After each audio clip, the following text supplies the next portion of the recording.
In my last 2-box penny hunt, we had a really hot box that gave us 32 wheat cents, including 3 upgrades for the Dansco Lincoln Penny album. That being said, we have failed to add any cents to this album for quite some time, and I'm hoping one of these 2 boxes can do just that.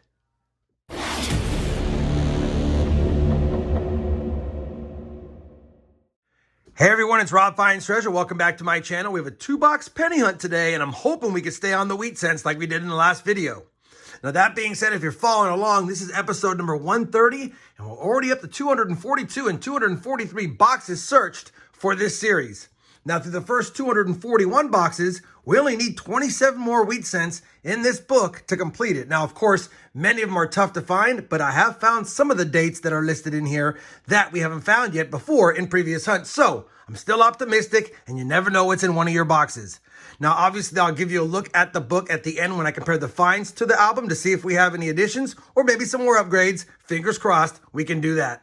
For now, we're going to slide it out of the way, and we'll crack open this first box. Now, there's no stamps on these, but these boxes are from that lucky bank, but they don't have that 7658 stamp. That would be a pretty cool thing to have on there if it had it, but it doesn't. All right, let's take a quick peek. Last time we popped open the first box, we had 3 wheat cent enders, and it led to a great hunt, but I don't see any on this box at all, and it does look like it is a little bit light on copper, so it could be a tough hunt in the first box, but you never know what's in it until you get into it, if I can pull the first roll out. Man, all right. First roll, let's start cracking into them, and I'll bring you guys back in when I have a find in box number 1. Roll number 8 is going to give us our first wheat cent, and it's not a pretty one, but it's definitely one. You can just make it out, 1941 Denver, with some damage and some dirt. Same roll, and just a handful of coins later, another from the 40s, a 1946 Denver this time. Much better condition. An eternity later. Well, it's been a bit. We're on roll number 29 now, but we've got to our 3rd wheat cent, and it was almost an ender, second from the last coin. And that's going to be a 1956 Denver.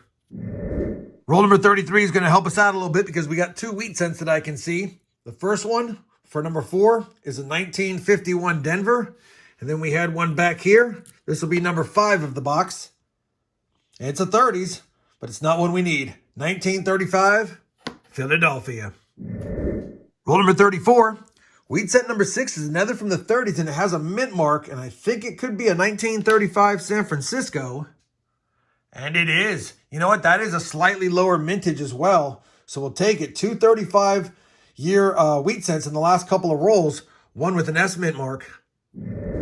Just cracked open roll number 36, and it looks like we have a gold edge. So it's either a plated penny or it's a foreign coin of some sort.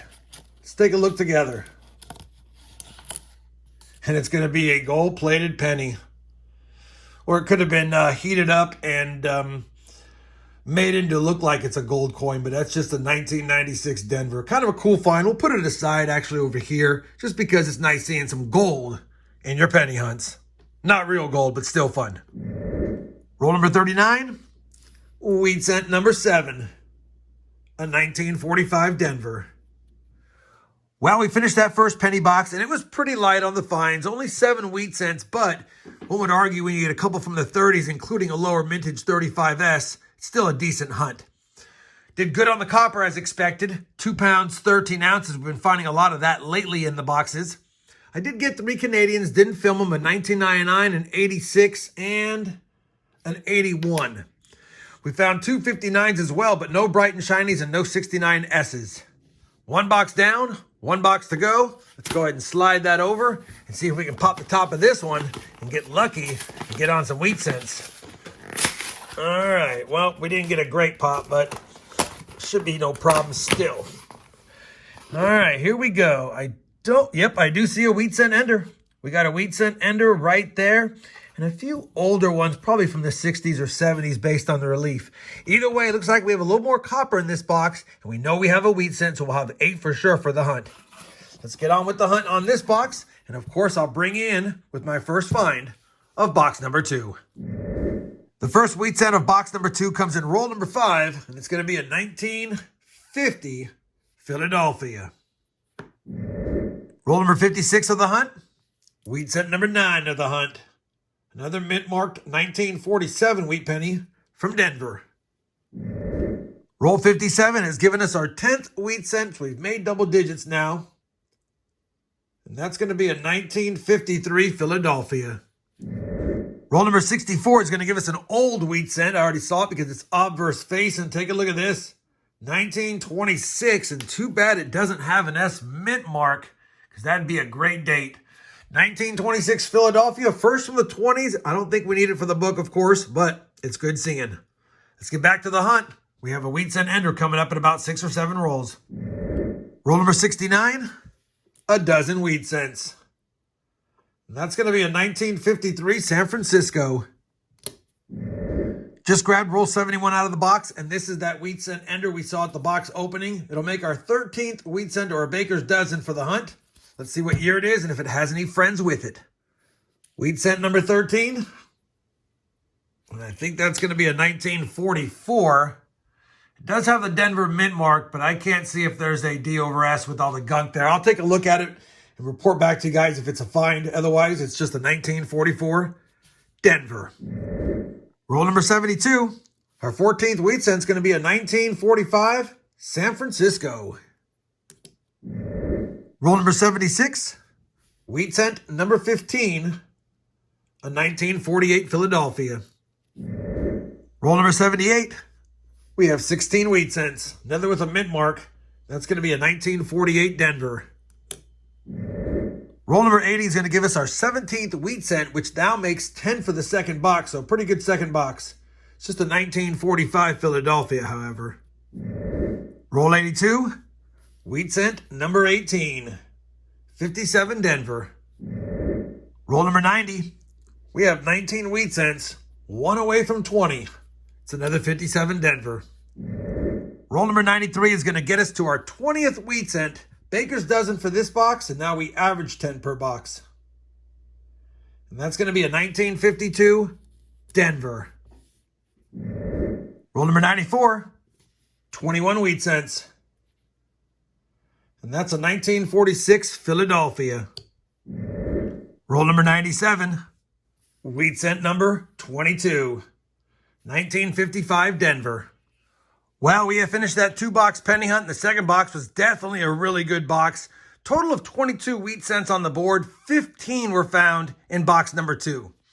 We got a 1926 Philly, a 1935 Philly, and a lower mintage 1935S, and a whole bunch of other coins that had mint marks, including some S mint marks, but I don't think we're going to have anything for the books. Of course, we got to compare and double check before I get ahead of myself. Did find that gold colorized penny 1996 Denver. Kind of cool. We'll just put it in my miscellaneous jar. We also got a total of 4 Canadians, only one in the second box from 1997. We ended with 6 1959s, and believe it or not, that second box had quite a few nice coins in there. A 59D, a 61D, a 61D, 62D, 64D, and a 68P. And no, none of them have any other varieties. As far as copper, the copper cup is full. Definitely very happy with 5 pounds, 9 ounces in a 2-box hunt. Almost 3 pounds in the second box. If I recall, I think we might have had 2 pounds, 9 ounces in both boxes. So definitely a lot of copper. Good on the wheat cents. Good on the side finds. And even got some Canadians for that Canadian Hunt and Fill series down the road. Let me just double check all of the wheat cents against the book. And I'll bring you guys back with a look at the book and some final thoughts on today's hunt. We have compared all of today's finds to the album, and as expected, no additions, but we did have 2 upgrades. I was able to upgrade the 1961 Denver with a beautiful example, and the 62 Denver. For those wondering, the old 61D had a little bit of gunk on the top and a little bit of scratches in the fields. And then for the 1962D, even though it's nice, the reverse was pretty bad. So those are the 2 upgrades from today's hunt, and I'll take it. Now, after 243 boxes searched, even though we're stuck at 207 out of 234 cents, it's good seeing upgrades this late in the game. On top of that, we added the Canadian cents to the Canadian bag. The copper cup is happy, and I had a lot of fun having another box recently that had at least 15 wheat cents in it, and you can't get mad at that. Hopefully, despite the lack of additions in today's hunt, you guys still found this 2-box search enjoyable. If you did, I'd appreciate that thumbs up. And as always, everyone, happy hunting and thanks for watching.